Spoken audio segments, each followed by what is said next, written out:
Everyone, and welcome back to this channel, and today I'm going to walk you through how to pair a remote on Xfinity in 2025. The first step you need to take is to turn on your TV and Xfinity box. Ensure your TV and your Xfinity cable box are powered on. Next thing you're going to do is press and hold the A or setup button at the top of the remote until the LED light turns green. Then you release the button. Next you're going to do is enter the pairing code. Using the number pad, enter 981, which is the standard pairing code for 2025 Xfinity remotes.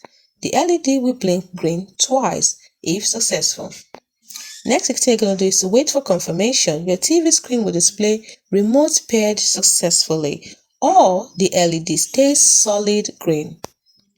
Next, you have to test the remote by pressing any button like the volume button or the channel button to confirm that it works. So that's it. Now, here are some troubleshooting tips. If pairing fails, you can simply unplug the Xfinity box for 30 seconds, then retry. Ensure fresh batteries are in the remote. Hope you found this video helpful. Don't forget to like and subscribe to this channel for more.